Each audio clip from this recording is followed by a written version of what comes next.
జనగామ మున్సిపాలిటీలో రాజకీయం రసవత్తరంగా మారింది. కాంగ్రెస్ బీఆర్ఎస్ కు సంఖ్యాబలం సమానంగా ఉంది. కాంగ్రెస్ కు 12, సిపిఎం కలిసి 13 మంది సభ్యులున్నారు. మరో 2 ఇండిపెండెంట్ అభ్యర్థుల మద్దతు కూడా ఉంది. ఎక్సఫీషియో ఎంపీతో కలిపి 16కు చేరింది.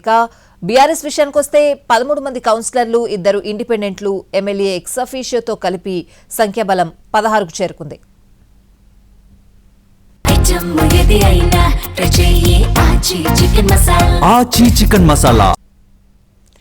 చైర్మన్ పీఠం దక్కించుకోవడం కోసం కాంగ్రెస్ పార్టీ వ్యూహాత్మకంగా అడుగులు వేస్తోంది. అందులో భాగంగా 2 ఎమ్మెల్యేలను కూడా అబ్జర్వర్లుగా నియమించింది. ఓవరాల్ గా అప్డేట్స్ అడిగి తెలుసుకుందాం. మా ప్రతినిధి భాస్కర్ లైవ్ లో ఉన్నారు. భాస్కర్, జనగామ మున్సిపల్ చైర్మన్ ఎన్నిక అనేది రసవత్తరంగా మారింది. ఇక్కడ 2 పార్టీలకు కూడా బీఆర్ఎస్ కాంగ్రెస్లకు 2 పార్టీలకు కూడా సమాన సంఖ్యాబలం ఉండడంతో నిన్న ఒక గందరగోళ పరిస్థితి నెలకొన్నది. ఒక ఉద్రిక్త పరిస్థితి నేపథ్యంలో 2 పార్టీల మధ్య లాఠీ చార్జ్ వరకు కూడా దారితీసింది. 2 పార్టీల నేతలను కానీ కార్యకర్తలను కానీ అదుపు చేసేందుకు పోలీసులు లాఠీ చార్జ్ చేయాల్సి వచ్చింది.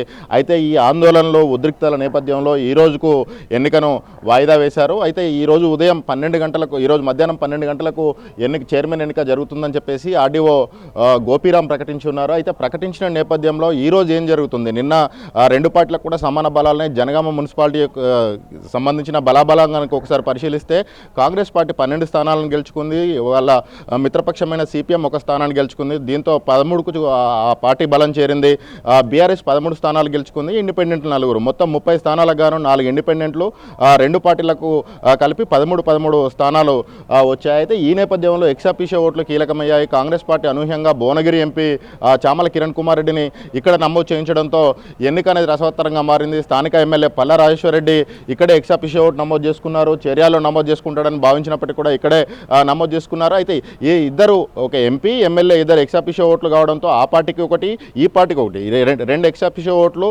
ఆ తర్వాత 2 సమాన బలం, అంటే కౌన్సిలర్లు సమాన బలం ఉంది, ఎక్సఫీషియో సమాన బలం ఉండడంతో మ్యాజిక్ ఫిగర్ 17కు చేరింది. 2 ఎక్సఫీషియో సభ్యులతో వాస్తవంగా మ్యాజిక్ ఫిగర్ 15 ఉండాలి, మ్యాజిక్ ఫిగర్ 16కు చేరింది. 17 వస్తే ఎవరు 17 సాధిస్తే వాళ్ళు విజయం సాధించిన వాళ్ళు అవుతారు. అయితే 2 పార్టీలకు సంబంధించి సమాన బలం ఉండడంతో ఏం చేయాలి? అది ఇండిపెండెంట్ ప్రలోభాల పర్వానికి గురి చేసినప్పటికీ కూడా 2 పార్టీలకు సమానంగా, ఇండిపెండెంట్లు కూడా 4 ఇండిపెండెంట్లు ఉంటే 4 2 పార్టీలకు సమానంగా అటు ఇద్దరు వెళ్ళిన సిచ్యువేషన్ కనిపిస్తూ ఉన్నది.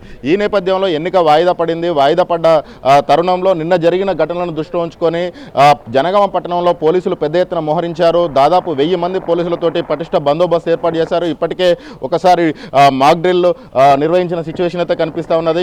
పట్టణం మొత్తం కూడా 144 సెక్షన్ విధించారు. పట్టణంలోకి ఎవరు రాకుండా ఆ పార్టీ కార్యకర్తలు కానీ, అటు బీఆర్ఎస్ ఇటు కాంగ్రెస్ పార్టీల కార్యకర్తలు కానీ, ఇంకా ఇతరులు ఎవరు వచ్చినా కూడా క్షుణ్ణంగా పట్టణంలోకి ఎంటర్ అయ్యే ప్రతి రహదారి వద్ద కూడా చెక్ పోస్టులు ఏర్పాటు చేసి మరి 3 అంచెల భద్రతా వ్యవస్థను సిటీలో కూడా ఏర్పాటు చేసిన సిచ్యువేషన్ కనిపిస్తూ ఉన్నది. రిజర్వ్ పోలీసుల సాయం కూడా తీసుకున్నట్టుగా మనం విజువల్లో చూడొచ్చు. భారీ ఎత్తున అసలు ఒక మాక్ డ్రిల్ నిర్వహించారు. ఈ నిర్వహించిన నేపథ్యంలో ఎప్పుడు ఏం జరుగుతుంది, అసలు ఇంత ఉద్రిక్త వాతావరణం ఉన్న నేపథ్యంలో ఈరోజు ఎన్నిక ఏం జరుగుతుంది? 2 పార్టీలకు సమాన బలం ఉంది.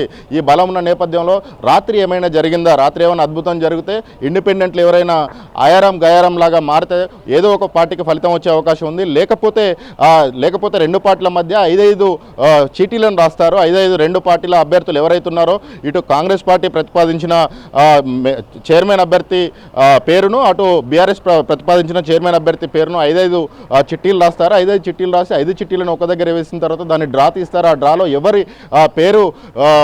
ఎవరి పేరు వస్తే వారు చైర్మన్గా ఉంటారని చెప్పేసి అయితే ఒక ప్రతిపాదన ఉంది. అది నిజంగా కూడా మున్సిపల్ యాక్ట్ ప్రకారం కూడా అదే జరిగే అవకాశాలు కనిపిస్తున్నాయి. సమాన బలం వస్తే ఇదే జరిగే అవకాశాలు అయితే కనిపిస్తూ ఉన్నాయి. అయితే మరికొద్ది గంటల్లో దీనికి సంబంధించిన చైర్మన్ ఎన్నికకు సంబంధించి సమావేశం కానున్నారు. ఈ సమావేశం అవుతున్న నేపథ్యంలో నిన్నటి ఘటనలను దృష్టిలో ఉంచుకొని ఎప్పుడు ఏం జరుగుతుందనేది ఒక ఉత్కంఠ నెలకొన్నది. ఎవరు చైర్మన్ అవుతారు అనేది కూడా ఒక ఆసక్తి నెలకొన్న సిచ్యువేషన్ అంతా కనిపిస్తా ఉన్నది. Swathi. Right Bhaskar, thanks for the updates.